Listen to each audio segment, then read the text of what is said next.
What would you do if your child disappeared? How long would you hold out hope? And after you hit enough dead ends to call the search off, how would you carry on without an answer as to what happened?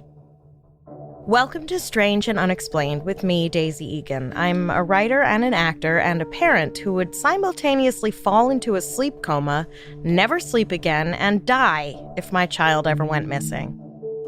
This week, a parent's literal worst nightmare comes true, and their child's name, Etan Patz, becomes a cautionary tale.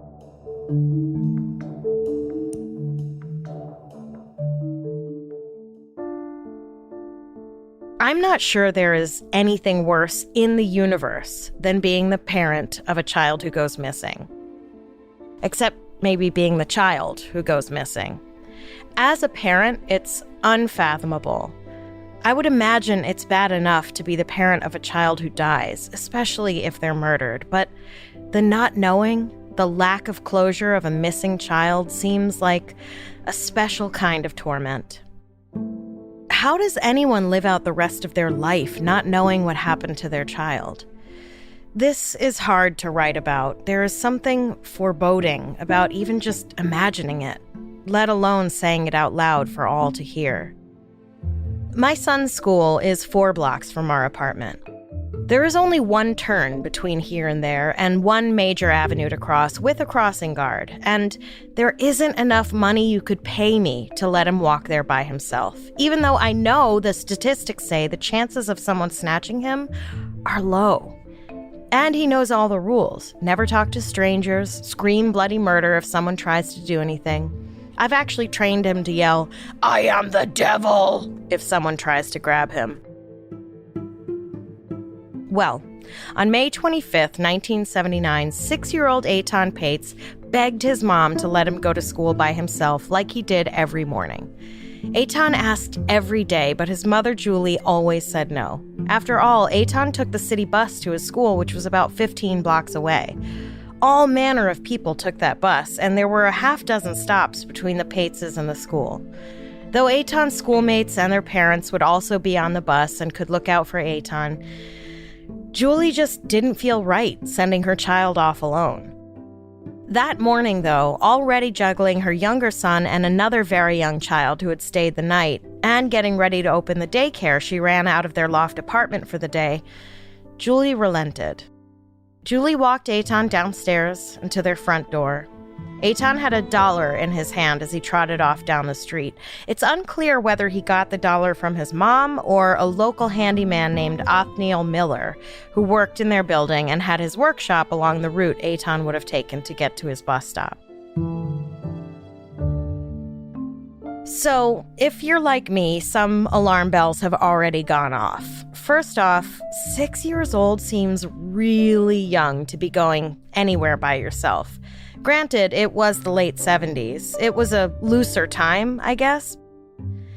But looser or not, things we take for granted as parents today were not commonplace back then. Like an adult handing someone else's kid money? Nope, not today, Satan. Recently, a neighbor gave my friend's 4-year-old an expensive doll for her birthday. They had never spoken to that neighbor before, and instantly everyone's hackles went up. Why was he giving a little girl he didn't know a really expensive gift? Was he grooming her? Should we call the police? I was sitting in the kids section at my local library a few months ago when an employee asked me if I had a child with me, and if I didn't, would I please move? We do not like random adults around our children. Some might be quick to judge Etan's mother for letting him go anywhere by himself at such a young age, but in Julie's defense, every other time Etan had asked, she had said no. That morning, though, she relented, and I get it. Have you ever been pestered by a little kid? If they want something bad enough, they will not let up. They're like a chihuahua who gets a hold of your pant leg and won't let go. Julie was busy and overwhelmed, and everyone else always let their kids go outside alone, so I'm sure she thought it would be okay. After all, the bus stop was literally only 400 feet from their front door. What could possibly go wrong in 400 feet? Well, you know how they say trust your instincts? Julie's instinct to be overprotective turned out to be right. And that morning, against her better judgment, she made a decision that she would not only regret for the rest of her life, but would change the way everyone thought about parenting. Because Etan never made it to school that day. It's likely he never even made it to the bus. Somewhere in the very short distance between his front door, where his mom hugged him and watched him walk off, and the bus stop, Etan Patz vanished. The case wouldn't be solved for nearly 40 years.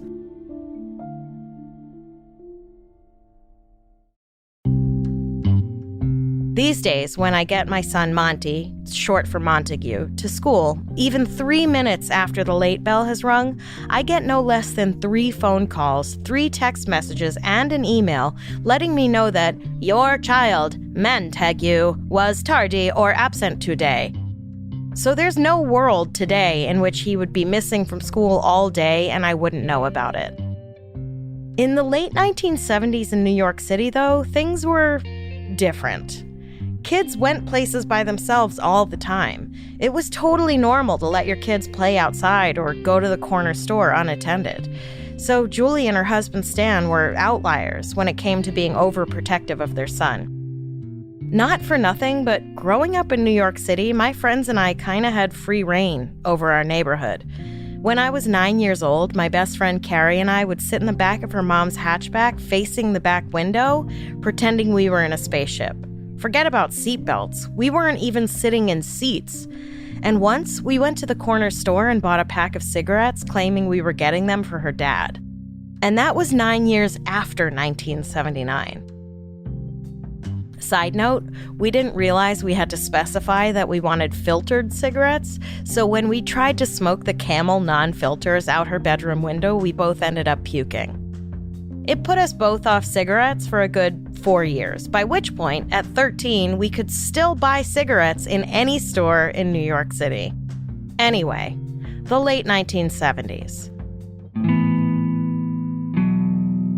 It is remarkable that parents gave their children such free rein in New York City, considering how incredibly violent the city was at the time. New York City was in financial ruin, very close to collapsing completely. It was so bad, President Ford was like, you're on your own, New York City. Crime was an everyday part of life. So much so that teams of civilian vigilantes were taking over where police were falling short. It was like the Wild Wild West on the East Coast. So as soon as Etan's parents realized he hadn't made it to school, they called the police and a super extensive search effort began. 300 police officers were assigned. Local parents made flyers and went door to door. A detective on the case called it the #1 priority of the police department. My friend, Amanda Stern, was Etan's neighbor at the time. She was 9 years old then. She told me, either Friday night or Saturday night of that weekend, helicopters circled the village, and I remember floodlights of some sort, which shone through my bedroom and kept me up. I heard the jangle of dog collars, and then at some point that weekend saw cops with bloodhounds walking up and down the street. There were vans and volunteers going around the neighborhood using megaphones to narrate descriptions of Etan. They asked if anyone had seen a little boy wearing a black airline cap, blue pants, and a blue jacket. I remember something about a tote bag with elephants on it, but I could be conflating that with something else. Even the neighborhood children got involved in the effort. Amanda told me, everyone wanted to find him. A ton of us kids biked around calling his name, looking for him. We hung signs all over the village. Everywhere we went, we looked for him. The cops came to our house and held up a photo of Etan asking if we'd seen him, and then looked in our basement and on the roof. The entire time I kept thinking that they were doing it wrong and didn't know how to look for missing kids because they never looked under our beds or in our closets. And with the very visible search effort came the media swarm. And of course, when someone is missing, the more media attention you get on it, the better. But one tabloid photographer apparently asked Julie to work up more tears so that, you ready for this one? He wouldn't have to come back and bother her again when they found the body.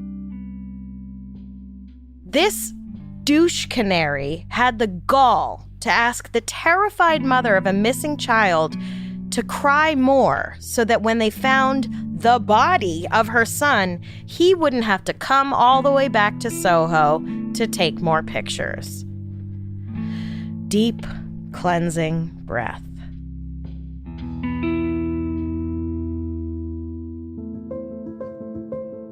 Two months after Etan went missing, the massive search effort had come up with nothing. Not a single clue or lead. Theories were thrown around, rumors and possible sightings. My friend Amanda told me. Some people were claiming they'd seen him when they hadn't. Others were gossiping, judging his family. There was some talk that he and a friend had been in a lumber store. Then someone claimed to see him on the subway, and that turned into a theory about him going to visit his aunt in Queens. According to the New York Times, Detective William Butler would walk the 400 feet route Etan would have taken to the bus that morning every day back and forth for 2 hours, searching for anything that might have been overlooked in the initial sweep. Butler already reportedly interviewed more than 200 people, including a psychic who sent him on a wild goose chase through abandoned buildings and onto a roof with a water tower she claimed he went into. And, along with the 300,000 posters of Etan plastered all over the city, Etan became the first milk carton child. If you were a kid in the 80s, you'll probably remember the ubiquitous milk carton kids. While you were munching away on your frosted sugar cocoa bombs, copyright Calvin and Hobbes, you were staring into the eyes of a child around your age with the words, "Have you seen me?" printed underneath, which seems like a great way to be traumatized before Saturday morning cartoons.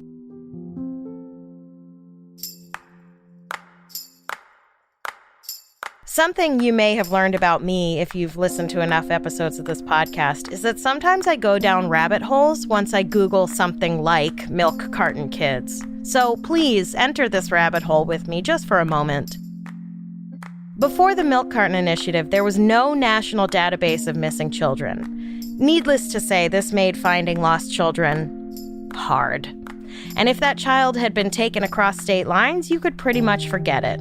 So the Milk Carton Kid Initiative started as a way to at least help get the word out. It was mostly unsuccessful, but there was one case in which a mother and stepfather kidnapped their daughter who'd been living with her father and took her across state lines to Colorado. 4 years after her kidnapping, she saw her own face on the back of a milk carton in a grocery store. Apparently, she was still too young to read, so she didn't realize she was a missing person. I have no idea why she thought her own face was on a milk carton, but here's the craziest part. She showed it to her stepfather, who then bought her the carton of milk. And then, when the family finished the milk, he let her keep it. I mean, this is some serious hubris. So she cut the back of the milk carton off and kept it. And then I guess she took it with her wherever she went because she left it along with some toys at a neighbor's house. And when the neighbors saw it, they were like, what the fuck? And called the number under the picture, and she was reunited with her father. Holy cats, as my son says. The milk carton program sort of faded away, partly because the Amber Alert system was implemented in 1996, but also because Dr. Spock, the world-famous pediatrician, not Mr. Spock from Star Trek, was like, this seems like a great way to traumatize children. See, even I knew that, and I don't have a PhD. And then there was the issue that most of the children featured on the milk cartons were white, even though they made up the smallest number of children missing. And I guess instead of being more inclusive, they were like, ugh, forget it. And they canceled the Milk Carton Child Initiative. Anyway, this moment in time catalyzed fear in both kids and parents alike. Here's Amanda again, who would have been 9 years old at the time. Most people were freaked out, and the adults doubled down on stranger danger. I was terrified. My friends were terrified. The cops interviewed my brother in their car, and I watched inside my house, terrified they'd drive away with him, and he too would be gone forever. The idea of disappearing into thin air had, until that time, just been a fear I had without concrete evidence that such a thing actually occurred, but here it was, actually happening. And that just about did me in. it wasn't until 1982 that anyone was even suspected in Etan's disappearance. After being arrested for stealing 2 young boys' backpacks as a ploy to lure them into a drain pipe in which he was living, 38-year-old Jose Antonio Ramos admitted that while his ex-girlfriend, who is called Sandy in most of the reporting, had babysat Etan, he himself didn't know him. Police had asked Ramos about Etan while searching Ramos's drainpipe home, where they found toys and photographs of boys, many of whom were blonde, like Etan. When an assistant DA asked Ramos about the pictures, he said they were just friends. He also said he heard violent voices in his head and struggled to control them. Ramos's ex-girlfriend, Sandy, had been hired to walk Etan home from school during a school bus strike that happened only weeks before Etan's disappearance. Police also found photos of her young son among the stashed photos in Ramos's collection.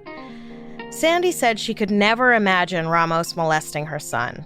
I mean, I couldn't imagine anyone molesting my son either. Doesn't mean they couldn't. Ramos claimed the boys in the photos were his friends. You know, like how all men in their 30s have pictures of their 7-year-old friends. Prosecutors were ultimately unable to make a viable connection between Ramos and Etan. The parents of the 2 boys Ramos tried to lure into his drainpipe house didn't press charges, and Ramos left town. But in the late 1980s, a new prosecutor was assigned to Etan's case, Stuart Grabois, and he apparently found connections between Ramos and Etan that the earlier investigators had missed.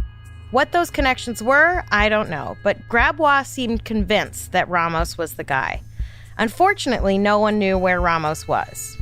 Fortunately, for Grabois, in 1988, he found Ramos in a prison in Pennsylvania where he'd apparently been targeting children who were left unattended at Rainbow Family of Living Light gatherings.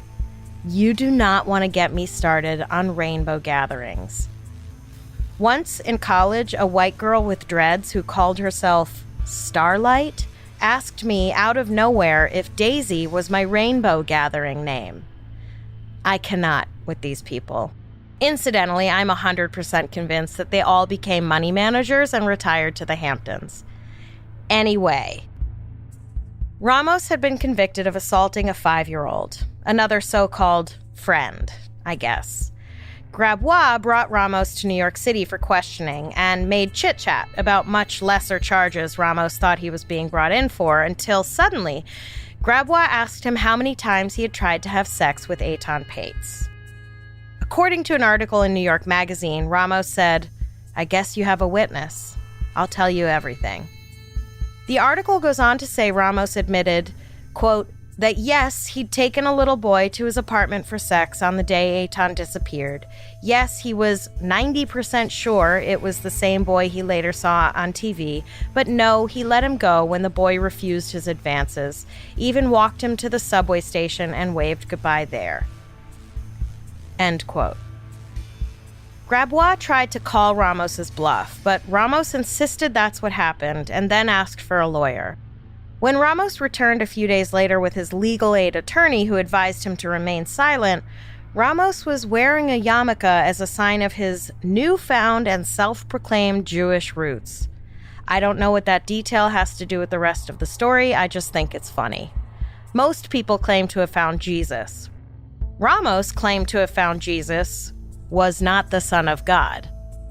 And so, because he, like his predecessors, couldn't find a viable connection between Ramos and Etan, Grabois found another way to put Ramos away. And look, if it sounds like I'm sympathizing with Ramos here, please know that I think Jose Antonio Ramos was a disgusting cretin. I also think he was severely mentally unwell and needed help, but that doesn't excuse his disgusting behavior. I just find it interesting that time and time again we hear about prosecutors who set their sights on one person, or 3, or 6, and grab on like a pit bull and never let go. Cast a wide enough net and you can find connections between literally anything. Anyway, Grabois managed to put Ramos back into prison on another molestation charge, and then went about finding other inmates who could draw a confession out of him. The first was a guy we'll call Bob, who got verifiable facts from Ramos, like when he served in the military, so when Bob told Grabois that Ramos claimed to have known Etan's bus route in detail, Grabois believed him. According to Bob, Ramos said, quote, they would never be able to charge him for Etan's murder because there was no body. But he also said that he believed one day Etan would show up somewhere alive. The next informant gained Ramos's trust by telling him that Socrates also liked to have sex with little boys. Please get me out of this nightmare. And eventually, Ramos began opening up, telling him details about other victims he had assaulted. And then, Ramos described violating a boy who he had picked up on Prince Street. The informant asked why the little boy had gone with him willingly, and Ramos said he told the boy, "Remember me? I'm Sandy's friend." He also claimed Ramos said, "Grabois knows I did it, and it's killing him because he can't get it out of me." Despite these cryptic half-confessions, there was still no actual evidence linking Ramos to Etan's disappearance, and eventually the DA's office admitted that it was hard to prosecute without a body, which is interesting considering they do just that all the time. The Patzes sued Ramos for wrongful death in a civil trial and won, and I don't think I will ever understand how that works. How someone can be either found not guilty or is not tried at all in a case, but can then lose a civil suit for the same case, makes no sense to me. Then again, I walked around for 10 minutes looking for my phone the other day while it was cradled between my ear and my shoulder, and I was literally talking into it. So, I'm not the brightest cookie in the knife drawer. Ramos was released from prison in 2012 and immediately rearrested for putting a false address in his official file or whatever. And look, I'm an abolitionist, but as far as I'm concerned, this dude should not be out walking the streets. I don't know where he should be, but not out in the world. Especially because with his long white hair and long white beard, he literally looks like Santa Claus. You understand what I'm saying? He is currently trying to appeal his latest conviction. God help us all. Now, just because the most likely culprit couldn't be convicted for the crime doesn't mean the case was closed. All New York City needed were some fresh eyes, and they were about to get just that.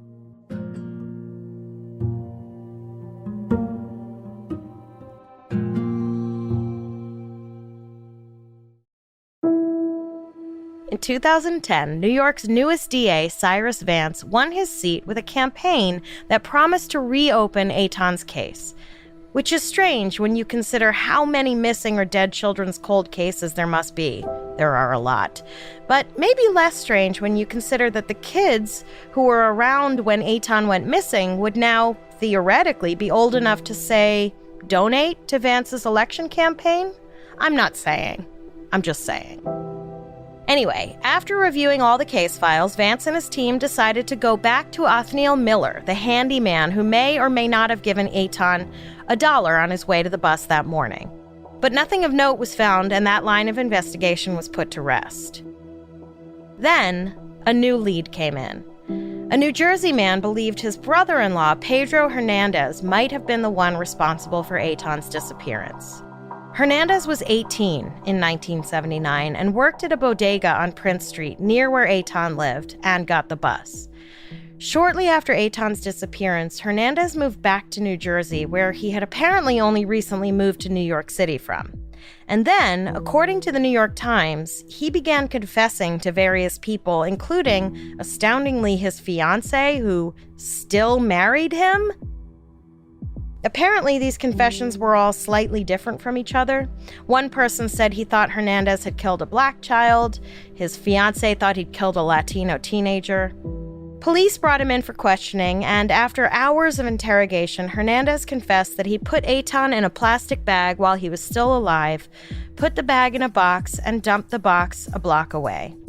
The Times article said this was short of a confession of murder, and call me crazy, but If you confess to putting a person in a plastic bag and dumping it, you're confessing to murder. Despite him not fully confessing, police arrested Hernandez. It was the first arrest in the case of Etan Patz in the 33 years he'd been missing. Once again, the prosecution's only evidence was Hernandez's confession, which, beyond being problematic for the obvious reasons, his lawyers argued that Hernandez's own words were unreliable because he had, quote, limited intelligence and a personality disorder. To back up this claim, Hernandez's youngest daughter, because apparently after confessing that he'd killed a child, his fiancée not only married him, but had multiple children with him, testified that her father claimed, quote, seeing demons and an angelic woman in white, end quote, and that he watered a dead tree branch to make it grow, and that he talked to himself. And look, if bad gardening and talking to yourself are signs you've killed someone, I better go on the lam immediately. Hernandez's lawyers also pointed to the person they believed to be the more likely culprit, the man who was already in jail for child molestation, Jose Antonio Ramos. After 18 days of deliberation, the jury came back deadlocked. There was, after all, literally zero proof of Hernandez's guilt. Surprisingly, though, there was only one juror who doubted Hernandez's guilt. The judge declared a mistrial, but that didn't stop old steel-trap-jawed DA Cyrus Vance. Vance retried Hernandez and, in my honest opinion, miraculously won. After the trial, he declared, quote, today, a jury affirmed beyond all lasting doubt that Pedro Hernandez kidnapped and killed the missing child. Did they? All lasting doubt? Have you ever met a pathological liar? Or even a non-pathological liar? Some of us, especially those with certain personality disorders, can convince ourselves of something so thoroughly we don't even know truth from fiction. My husband wrote one of the best jokes I've ever heard, and I liked the joke so much that over the years I somehow convinced myself that I had written it. I truly believed I had. But he did. Or so he claims. Look, maybe there's a mountain of evidence I don't know about. Maybe everyone is keeping that evidence super secret for some strange reason. I don't know. But one person's confession should not a conviction make. I'm no expert, and I've certainly spent less time investigating this case than others, if you can call Googling investigating. But I'm like 99% sure Jose Antonio Ramos is guilty. And not Pedro Hernandez. But DA Cyrus Vance gets to add another notch to his I solved it belt, I guess. New York City got just that much safer under DA Vance's rule. Huzzah for him! He gets to close the case and file it under closed, and now we can all just move on, I guess? As for Etan Patz's parents, Julie and Stan, I don't know how they've managed to keep going, but they have. They still have 2 other children to love and have been able to watch them grow and thrive. When they sued Ramos in 2001, Stan said, quote, don't get me wrong, I'm not sitting around doing nothing but mourning and thinking of revenge, but I've also waited 30 years to get justice for Etan. I'll wait as long as it takes. End quote. I don't know if justice even exists when it comes to the death of a child. No matter who is or isn't caught or isn't punished, justice is having your child home and safe. The Patz family eventually moved from that loft in Soho. I'm sure it was bittersweet to vacate the place they dreamed of Etan returning to for over 40 years. I also hope they retired somewhere quiet and peaceful. Somewhere where every storefront, street corner, and bus stop doesn't hold reminders of that awful day and the following decades of their lives.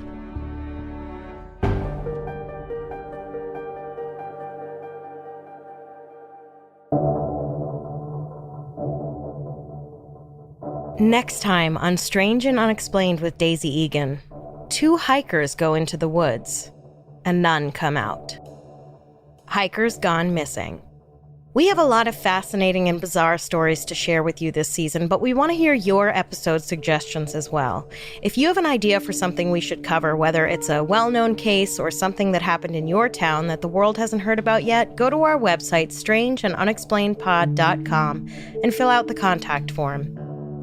This episode was written by me, edited by Eve Kerrigan, and researched by Jess McKillop.